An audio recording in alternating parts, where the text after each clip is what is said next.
Edwin Diaz, we can just kind of roll right into it. He is suspended for 10 games.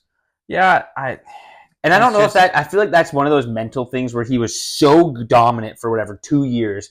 Yeah, rips his leg or whatever he did with the World Baseball Classic, which is such a bummer. Yeah, and has come back and just wants to be that level again. And has not lived up to it. I mean, he's not been bad, but he's definitely not been that same level. No. And so I feel like that's where someone's like, I have to get my confidence back and start striking people out. So I'm going to cheat a little bit and gets caught. Now he's suspended. I think they said 10 games. Yeah, I think it's 10 games. I mean, I don't know. It is what it is. I don't think the Mets. I don't feel like they're going anywhere, anyways. So they've been okay recently. They've won a couple in a row. Yeah. They are going to be a sticky stuff violation.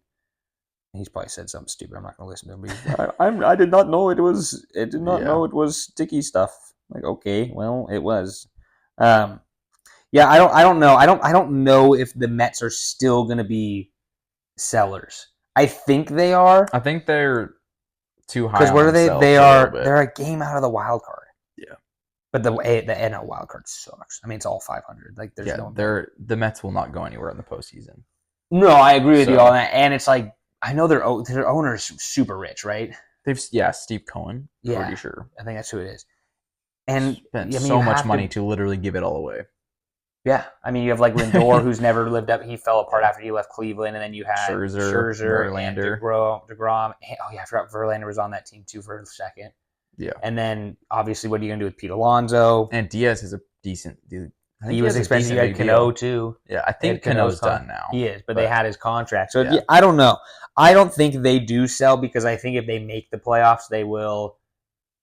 I don't know. It's such a weird situation for them because they are spending good money on. It's like you have good money on good names that are not performing. But I don't know. I don't know. It'll be interesting to see if they're buyers or sellers. Well, maybe we'll have a topic about that next week and see what we think. Because I don't really know what they're going to do. Yeah, I'm not sure. And then around it, I had Kenley Jansen. So not a terrible pick, not a great pick. And he's like 5th or 6th in the AL. Yeah. So not bad, but I think Class A is going to run away with it just because the Guardians have been so good. Well, the Guardians have played it. I feel like every game they play in is like kind of like okay, we're running on thin ice. Like if we had Fernando Rodney right now, we would be screwed. Because he just loved to have those roller coaster rides. I feel like I might be speaking so far out of my butt, but like 6-5, 6-3. I mean, these are all save situations. 7-1 is on 6-3, 8-0 against the Mariners, but that's the Mariners. They lost, win 3-1, 5-3, 6-3, 8-0, 8-5, 8-3-2. These are all like legitimate save opportunities for him. So, if I go 7-1, 5-4, 4-3, 6-3 is technically a save. Yeah. Thinking I'm like mental math. 7-6. They have like all of their games are like it's either like 8-0 or a save. Yeah. So like you said, he it seems like he gets the most opportunities to actually get I think he's just on a good team too. And so they're in position always so to underrated. Win. Yeah, they always are. But I agree with you. I think so. If only we were Guardians fans. We're not. We are Mariners fans, which sucks. Yeah, well, let's get over what you had. We'll talk about that in a second. Yeah. You also had the guy who got suspended. What was his name? With the PEDs. Martinez. Orelvis Martinez. So that's like the 6th player in the week? Yeah. No, the other ones were betting, sorry. Yeah. But this one was PEDs. So at first, when you look at it, you always think performance-enhancing drugs are like literally what they say. Like to help you be better at the sport. But what I thought was interesting, and I'm nowhere near going to pronounce the drug that he took, but it's a fertility drug. Oh, so he was trying to start a family with his girlfriend.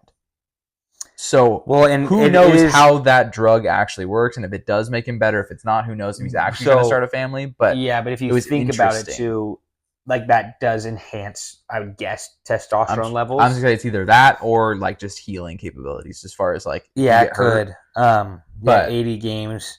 But it's always weird. It's kind of sad because it's like he also could have other issues to not be able to have a family, which is so sad. Yeah.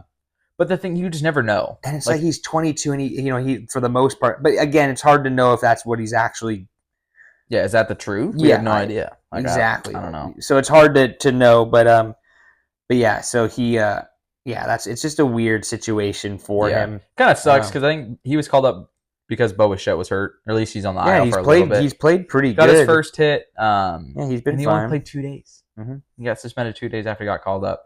But what I was thinking about, obviously, like it's his responsibility to know what drugs he's taking, whether or not they're legal or not. Mm-hmm. But where are the team doctors on this? That's like, the biggest thing I was like, what's going on? Like nowadays, especially is.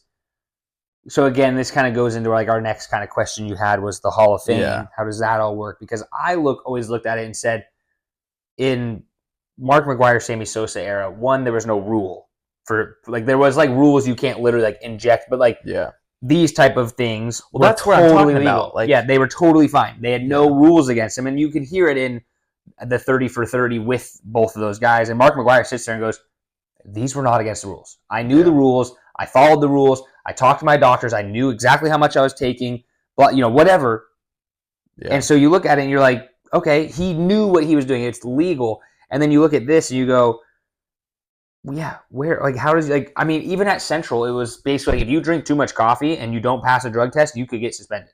Yeah. And we knew that. So our coaches and doctors would be like, we're testing caffeine. Like, what did you have to drink? How much did you, Yeah, these are professional athletes. Like, you wouldn't think they have more than that? Like, when you would think that the doctor, like you said, like, I know in soccer, at least, like European soccer, they literally have like during the season, this is what you're allowed to eat. And in the summer, go have a pizza, go enjoy your life. This is what you're allowed to eat during the season.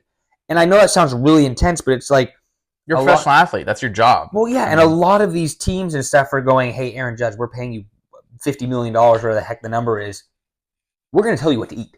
Yeah. Sorry. Like if you want to go like break the rule and have a Kit Kat bar every once in a while, you're going to survive. But not that we own you, but it's like if we're going to pay you $50 million, I'm going to tell you what to eat. So I agree, and I think it's really sad because I don't, like you said, I don't know what this does. If it does really, like I said, like who knows if it truly does? Yeah, and who knows if he really did? It was like Novel Marte. Yeah, he was the other one at the beginning of this year, I think. Right? Was at the end of last year, whatever. It was at the beginning of the season. He's 80 games as well. He's another young guy, superstar. He was in the Mariners. He was in the Luis Castillo trade. He was the kind of the big turnaround to go. And he started to play really well last year towards the end of the year. Lit us up a couple times when we went down there. But it is hard to know what you're doing. But then again, when you're in the offseason, 22-year-old, and you're especially out of the country, because I believe this guy is from the Dominican Republic. You are right. That's where that's where it gets sketchier. Is like, even if you go to a pharmaceutical doctor in the Dominican Republic, they do have different laws. They have different rules, how their drugs are made and what. It's probably all different. I don't know. It's just interesting with being a part of a organization like that. Like, how wouldn't they know? Yeah, you would think that somehow the Blue Jays would be going, "Hey, we're gonna make sure we send you what you want." This list can't be that complicated. No, like there's no way they can't have possession. Well, that's the other thing too. It's like here's the list of what you can and can't take. That's what I mean. Like it can't be that hard. Yeah. So I don't know. It does suck. 'Cause I know he lose like half of his salary. Yeah. Salary, which I think is like only like 700. And then he comes back with like 5 games left, so he's not going to play. No, not this year. He'll probably play the AAA or whatever. He'll probably go down to the Dominican back home or whatever. And And honestly, it could be a blessing in disguise because maybe he can try to have a baby now and just skip all next year. Like maybe you get your baby now. I think a dad strength. Yeah, exactly. So I don't know, but yes, it is a bummer. It is a bummer for like Diaz because you just. Thanks for listening to the Kind of Athletic podcast. Be sure to follow us on all of our socials and come back next week for next week's episodes.